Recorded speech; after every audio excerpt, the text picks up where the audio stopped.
네, 오늘 예수님의 생일을 축하하는 다양한 축하 행사가 있었습니다. 세상 사람들에게는 어쩌면 그저 가족들과 함께하는 휴일인지 모르지만 예수님을 구세주로 고백하는 오늘 이 자리에 있는 여러분에게 예수님께서 주시는 은혜와 평강이 가득하기를 원합니다. 2017년에 사는 우리가 크리스마스가 예수님의 생일이라는 것은 우리가 모두 다 알고 있습니다. 하지만 2000년 전에 온 인류를 구원할 아기가 태어난다는 이 중요하고도 엄청난 소식이 전해진 사람들이 있습니다. 바로 목자들이죠. 다른 사람도 아니고 목자들에게 예수님의 탄생 소식이 전해졌다는 것을 보면 예수님께서 이 땅에 오신 목적이 무엇인지 우리가 알 수 있습니다.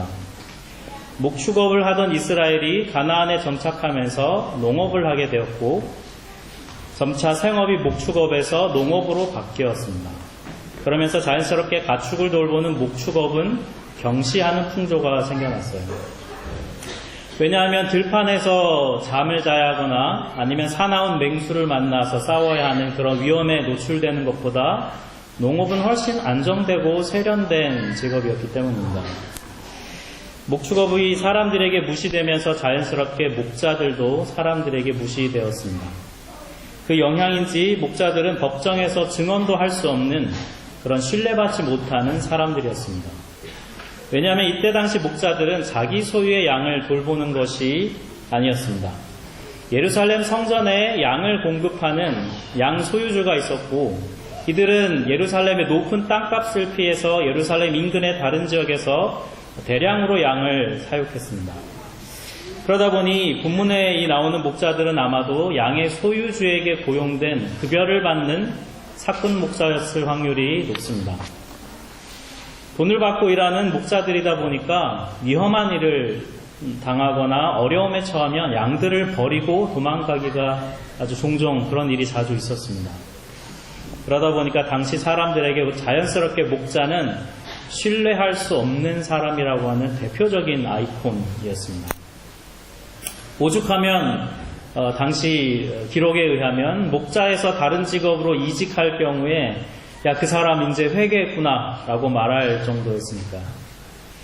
이렇게 신뢰받지 못하는 목자들에게 천사가 나타나서 전달한 소식은 10절에 따르면 온 백성에게 미칠 기쁜 소식이라고 전하고 있습니다. 하나님은 왜 이렇게 하셨을까요? 사람들에게 신뢰받지 못하는 버림받은 사회 계층인 목자들에게 왜 이 중요하고도 엄청난 소식을 목자들에게 전하셨을까요? 그 이유는 아마도 당시 사회에서 목자들이야말로 인간의 죄로 타락한 이 세상이 얼마나 비참한지를 가장 단적으로 보여주는 사회 계층의 한 부류였기 때문입니다. 성경에 의하면 인간이 타락하고 난 이후에 인간 역사에서 끊임없이 반복되는 것은 폭력과 살인입니다. 에덴에서 추방된 이후의 인류의 역사는 피로 물들어 있습니다. 힘이 강한 자가 약한 자를 억압하고 권력을 가진 자가 권력이 없는 자를 착취하는 것이 이 세상의 역사의 원리였습니다. 로마를 비롯한 인류 역사에서 나타났던 그 거대한 제국들은 모두 다 철저히 힘의 논리로 다스렸던 제국들입니다. 이 힘이 나타나는 대표적인 방식이 어떤 거냐면 바로 돈과 권력입니다. 돈과 권력을 가진 자가 그렇지 못한 자들을 착취하고 억압하는 것이죠.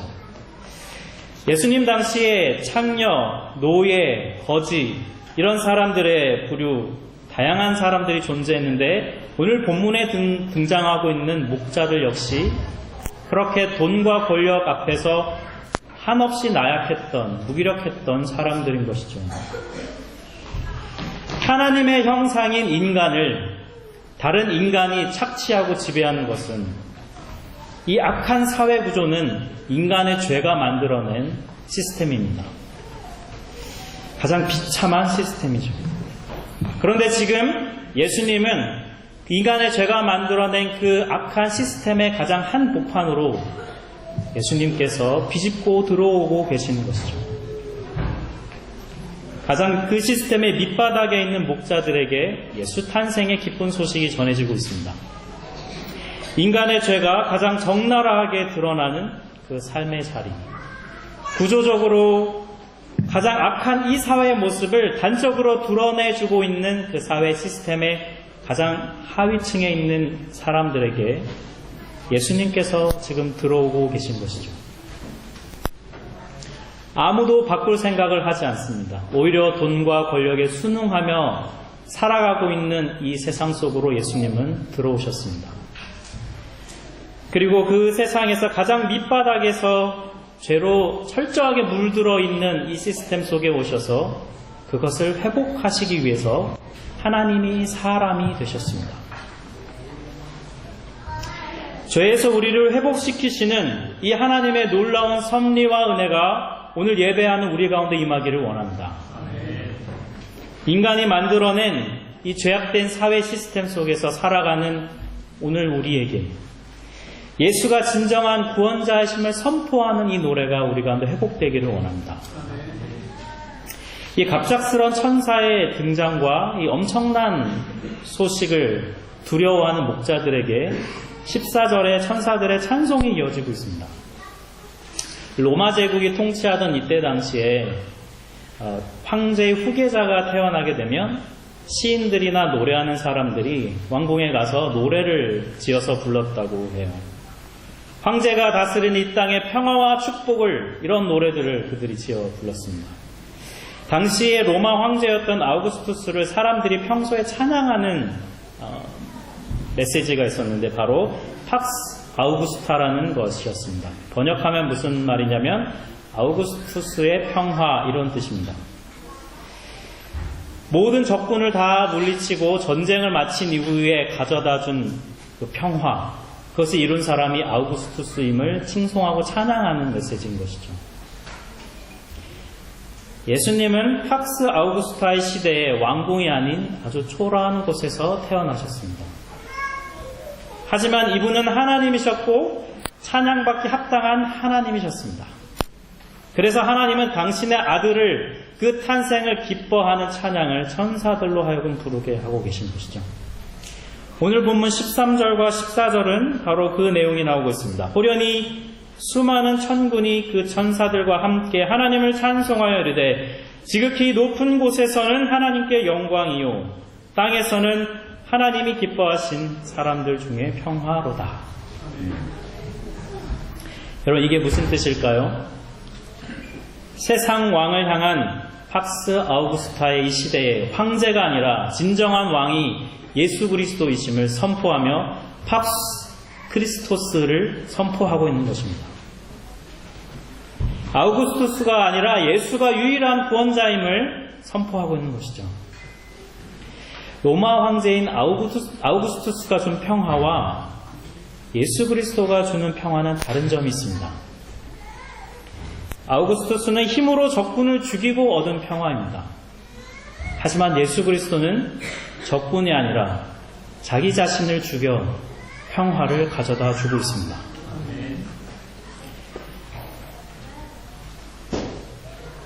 남의 것을 빼앗아서 얻는 평화가 아니라 자신의 것을 버림으로 평화를 가져다 주는 것, 그것이 바로 팍스 크리스토스의 세상이죠. 14절에 이 평화를 의미하는 헬라어 에이레네는 구약의 샬롬에 해당된다고 볼 수 있어요. 그리스도의 샬롬은 단순히 전쟁을 끝나는 차원이 아니라 죄로 인해 철저히 타락한 이 온 세상을 하나님이 처음 창조하셨던 그 세상으로 회복하는 것, 그것이 바로 팍스 크리스토스의 세상인 것이죠.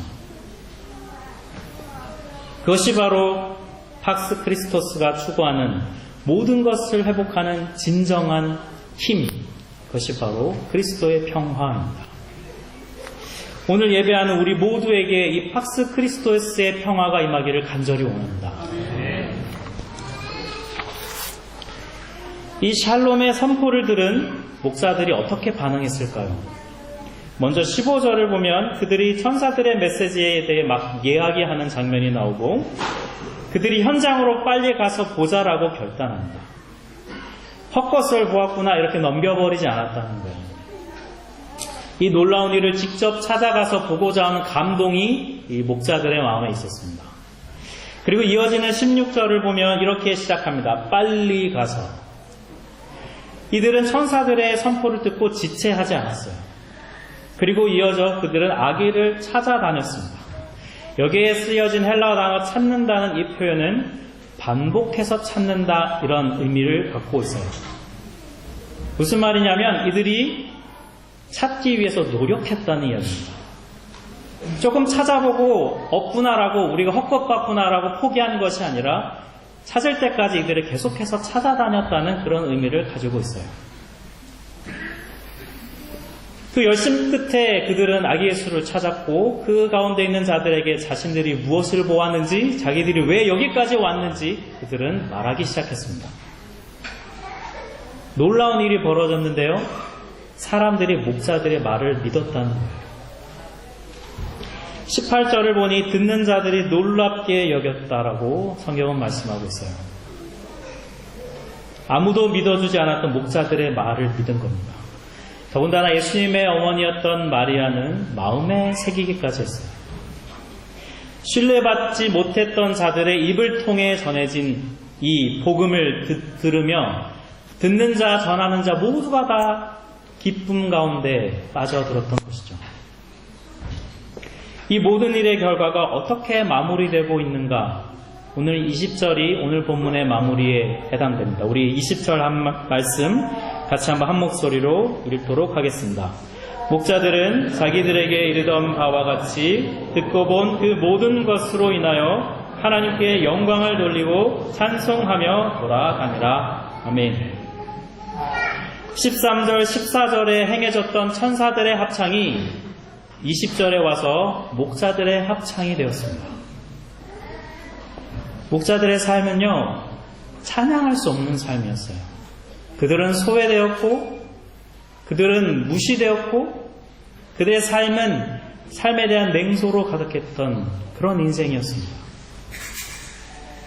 그들의 그런 마음에 찬양이 터져 나왔던 거예요. 그들에게 소망이 회복되고 있어요. 성탄을 맞은 오늘 우리에게 목자들과 같은 찬양의 회복이 우리에게도 임하기를 간절히 원합니다. 하나님이 사람이 되신 이 놀라운 소식이 우리에게 전해졌을 때 우리의 상한 마음이 회복되어 진정한 찬양이 드려지기를 간절히 원합니다. 여러분, 우리가 언제 찬양이 우리의 마음 가운데 터져 나올까요? 마음에 감동이 있을 때 찬양이 나옵니다. 언제 우리가 감동을 받을까요? 놀라운 소식을 접할 때, 정말 대단한 일을 발견할 때, 그때 우리가 찬양을 해요. 그러면 반대로 우리가 언제 찬양하지 않을까요? 뻔한 소식을 들을 때, 당연한 이야기를 들을 때 우리의 마음엔 감동이 있지 않아요. 하나님이 사람이 되신 이 놀라운 소식을 듣고도 우리의 마음에 찬양이 없다면 우리의 마음이 굳어진 겁니다. 우리는 너무나 복음을 오래 들어서 너무나 당연하게 여겨지고 있는 거예요. 복음이 너무나 우리에게 뻔한 이야기가 되고 있어요. 말씀이 육신 되신 이 놀라운 은총이 오늘 우리 가운데 선포되고 찬양될 때 우리의 굳어진 마음, 우리의 식어버린 마음, 냉소하는 마음이 감동으로 회복되기를 간절히 원합니다. 나를 위해서 그리고 우리를 위해 이 땅에 오신 그 예수 그리스도를 생각할 때 마음의 은혜로 가득해지기를 간절히 원합니다. 그래서 2000년이 지난 오늘 목자들의 합창이 우리들의 합창이 되기를 간절히 원합니다. 아이들과 크리스마스에 대해서 대화하며 이런 질문을 던졌습니다. 24일은, 25일은 예수님 생일인데 왜 니네가 선물을 받아야 되냐? 아빠의 논리 아이들은 어버버 하면서 원래 받는 거라고 막 우기더라고요. 선물 내놔! 막 이러면서. 좀 괘씸하기도 했어요. 예수님이 생일인데 왜 니네가 선물을 받아야 되냐?